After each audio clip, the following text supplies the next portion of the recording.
What is up, guys? So this is my first episode of Repairing the Rogue. So in this series, what I'm going to be doing is looking at some Rogue Yu-Gi-Oh archetypes, their current standing in the meta, their history, and how I would fix them. And so the first deck we're going with is Darklords. So the first Darklord card released was Marie the Fallen One. Now at this point, the Darklord archetype hadn't really taken shape and simply had the prefix the Fallen One. This was followed on by Nurse Refecule the Fallen One, another card which would later be retconned to be part of the Darklord archetype, but at the time was simply a fallen angel monster. Now Nurse Refecule also started the Judeo-Christian theme of Darklords by being the word Lucifer backwards. Now in 2008 we had Phantom Darkness, and in this set Darklord Zerato was released. Now at this time Darklord Zerato was a popular light fairy monster, and Darklord Zerato was the evil fallen version, showing a different path that he could have taken, and this again solidified that theme of fallen angels that Darklords are well known for. However, the archetype really fully formed in 2016, 8 years later. Destiny Soldiers was released, and in this pack we got several new monsters. Darklord Morningstar, representing the Morningstar in Christian mythology, the main angel who rebelled against God. We also had Darklord Ixchel, Tezcatlipoca, Naston, Amdusk, Superbia, Edda Array, and then some Darklord spells and traps: Contact, Banishment, Rebellion, and Enchantment.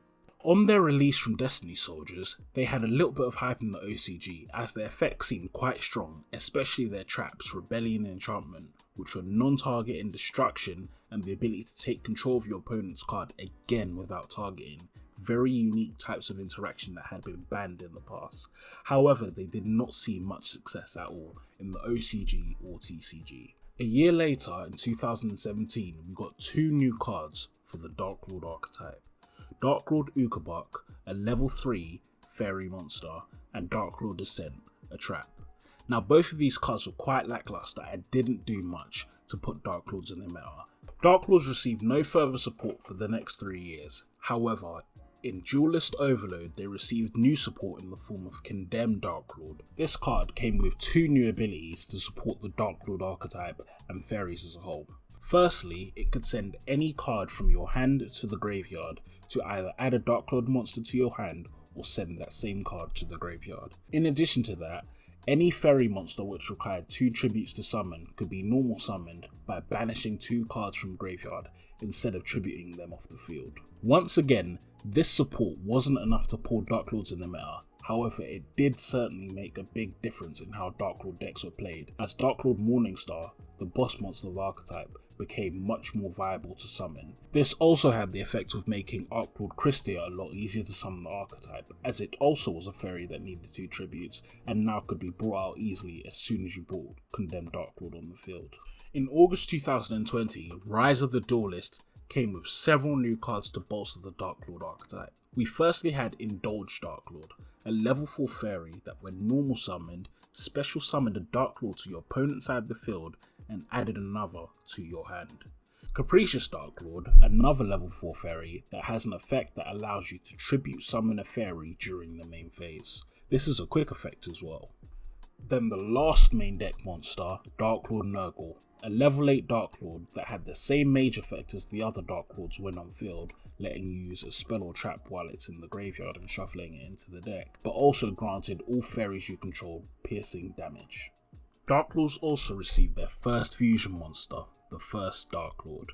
So this card, requiring 3 dark fairies as a tribute, prevents your opponent from targeting any fairies you control with card effects. On top of that, it also says, if this card is fusion summoned with Darklord Morningstar's material, you can destroy all cards you control. Its final effect allows you to pay 1000 LP to special summon any fairy from your hand or graveyard in defense position.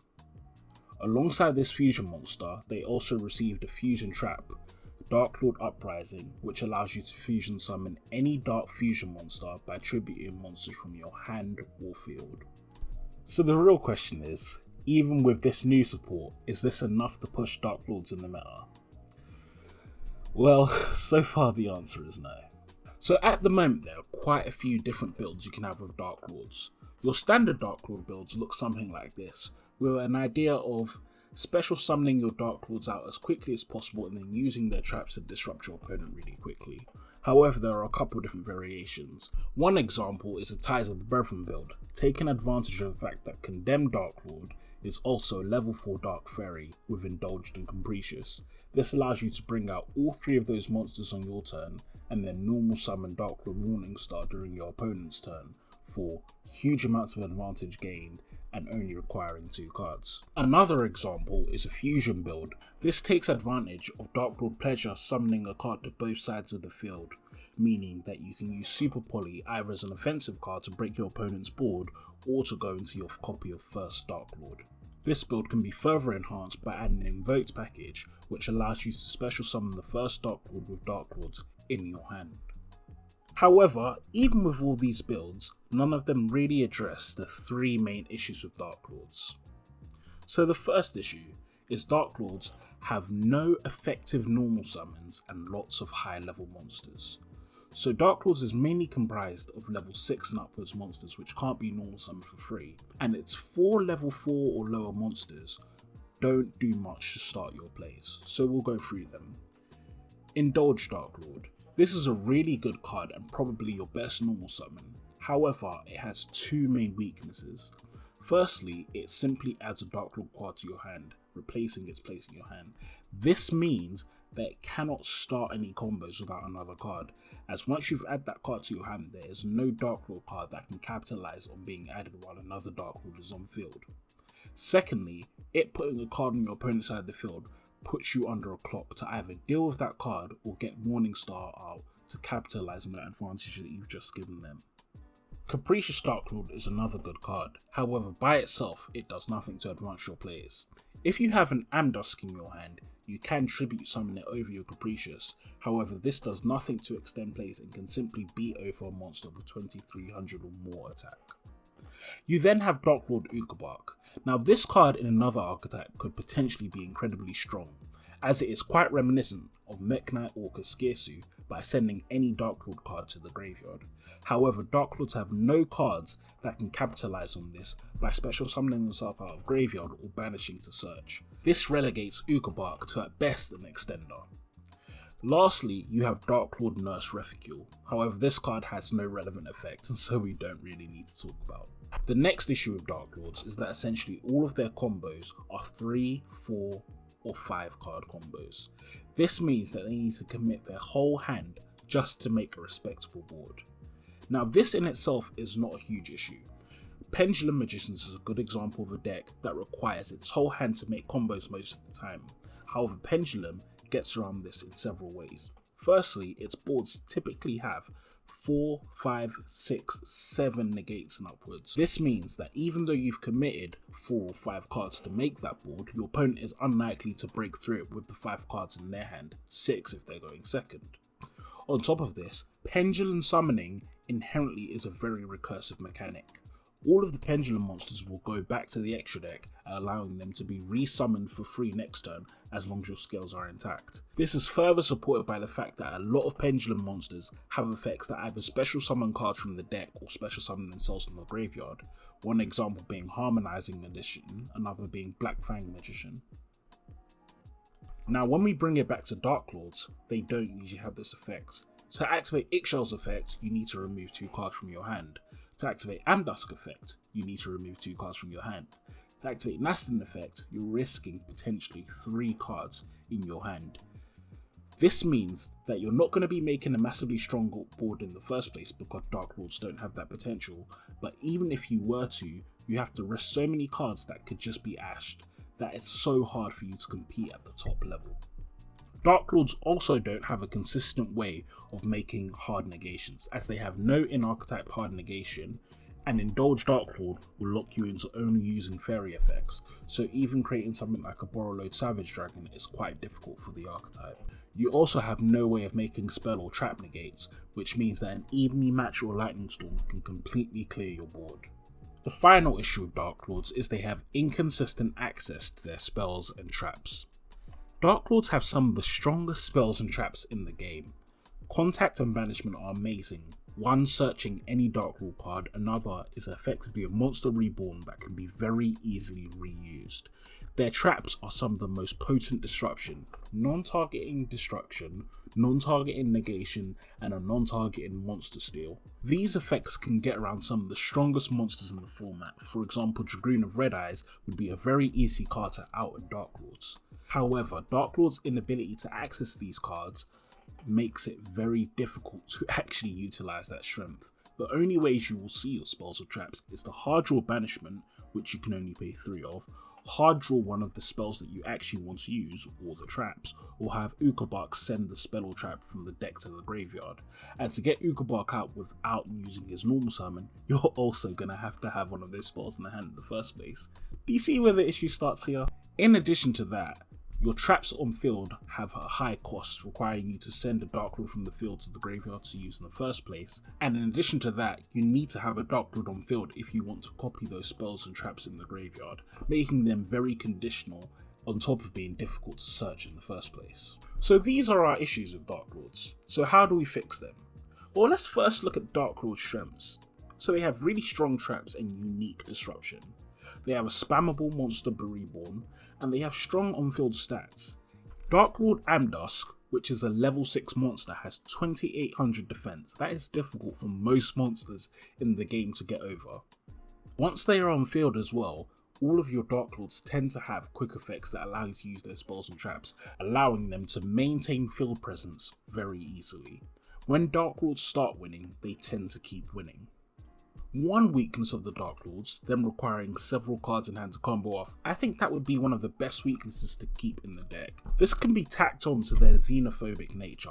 Darklords don't like having a lot of cards from other archetypes inside them, and so by giving them the tools inside the archetype, but forcing them to use all of those tools in their hand to commit to a board, we allow them to be strong when they need to be strong, but have an easily exploitable weakness for their opponent.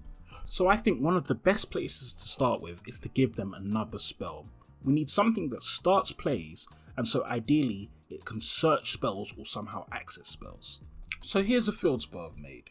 You can pay 1000 LP, send a Darklord spell or trap from your deck to the graveyard, and then apply that card's effect. You can only use this effect once per turn.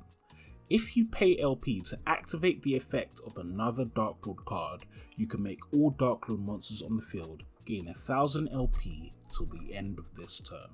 So this field spell allows us to solve several issues with Darklords. Firstly, it helps facilitate that mage effect without having the Darklord on field, meaning that even in scenarios where say your Naston or your Ixchel has been negated, as long as you have this in hand, you can still carry on playing and you can play through 1 or 2 disruptions or negation. It also gives you proactive disruption, because it means if you're going second, you can activate this on field and then potentially steal an opponent's monster, negate an opponent's monster, or destroy a card that is frustrating you. I think it's particularly important that a xenophobic deck like Darklord has a card like this that can access almost any of their utility on demand, as it allows them to start their plays and also gives them an ability to interact with the opponent when going second. This also means that if your board is wiped, you can potentially search a contact with this and activate it, and therefore be able to continue playing off one card. As a weakness, this could potentially lock you into only playing fairies or lock you into only activating Darklord cards. I like restrictions like that to prevent this being splashed into other decks, and then before you know it we have Eldritch Darklords. The secondary effect for this field spell, I focused on giving it a continuous presence on board. Now your Darklords already have really good stats, and so I want to capitalise on that strength by allowing them to gain ridiculous amounts of attack and defence. Now, one thing you have to remember before you shout at me and say this is really OP, Darklords in general are only going to be summoned in defense.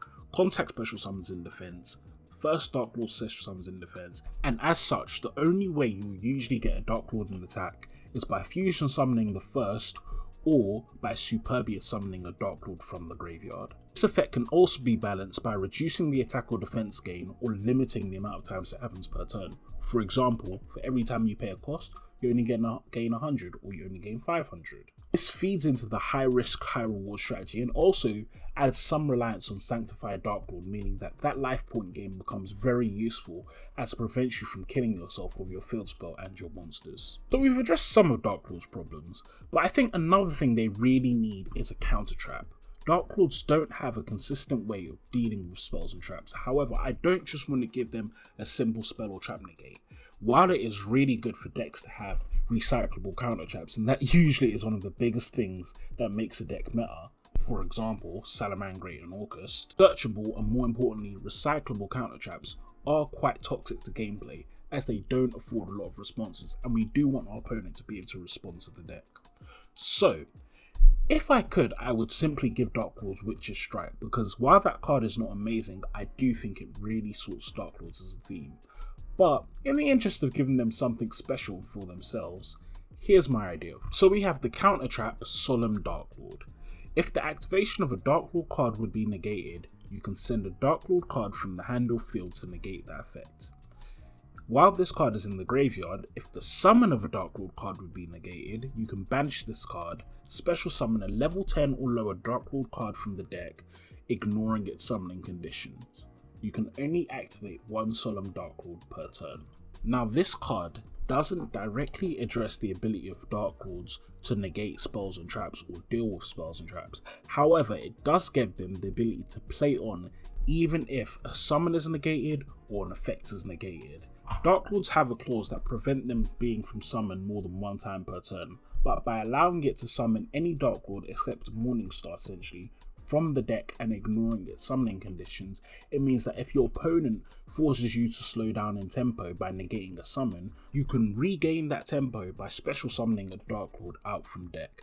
This also means cards like Darklord Desire, which are actually quite strong, become a lot more feasible to play, as you can simply cheat them out instead of having to follow their asinine summoning conditions. So lastly, I think Darklords need just one more monster. One of the main issues, again like I said before, is Darklords are very xenophobic, so we really want to fill the deck with cards that you want to run at 3 and just have in your hand all the time to discard off effects. So I have an idea for this card, Darklord Christian. So this is a level 5 Dark Fairy monster and it reads as follows. If this card is discarded or sent to the graveyard to activate a Darklord card's effect, draw one card. It then has the typical Darklord effect on field where it can copy a spell or trap in the graveyard. So Darklord Christian really allows you to facilitate your Darklord monster's effects in hand. It also means using the traps on field is not as punishing as it could be, because you're always going to be continually gaining advantage. Now this draw one card effect is going to be just once per turn, which means that it can't be abused, where you draw 2 Evict Shell, draw 1 card, and then you special summon Aston and draw 1 card, then you add something back with Amdusk and draw 1 card. That would be ridiculous and frankly unfair for the deck.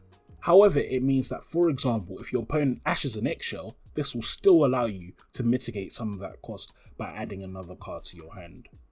The reason why I prevented this from searching or dumping if it's discarded is because we don't want to give Darklords too many ways to search, so you could still draw into a potential brick, and this also encourages you to build a Darklord deck focused around Darklord cards, because as soon as you start adding in other archetypes, this card has the potential to draw into a non-Darklord card that can't extend your combos. For its stats, I want it to be high attack and low defense, a good card in the offensive but weak on the defense, as we already have cards like Ixchel and Amdusk which are particularly powerful when special summoned in defense. Most of the time, you don't want someone special summoned in defense. You want to either special summon then attack with Superbia so you can punch over something, or normal summoned with Capricious's effect so you can beat over a monster with 2700 or higher attack. So those are my custom cards for Darklords. So as you can see, we've mitigated their weaknesses slightly. The deck is still xenophobic, but it has more options inside it and is cohesive as a strategy. It still has the same weaknesses to things like Ash Blossom and Nibiru. However, now, even if your plays are negated or slowed down, most of the time you still can at least put 1 or 2 monsters on the field. I haven't added a normal summon, but I've increased the value of the existing normal summons and provide them with a different star in the form of a spell or trap. This also means that you have another card that once it's in your hand, it immediately gains you advantage. I say this has made the deck super powerful or a tier 1 deck? No. However, it definitely does give it the ability to compete at a competitive level, and it makes it a viable option as a deck that has unique utility that most decks won't be able to deal with or counter. So guys, that was my first episode of Repairing the Rogue, and we repaired Darklords. If you've enjoyed this, make sure to leave a like, comment below, let me know what you think about these cards, or let me know what you would have done better, how you would have fixed this deck instead. And be sure to subscribe to my channel. I've got plenty more videos coming soon, more deck profiles, more series, more love for everyone. So guys, I'll talk to you all later. Peace.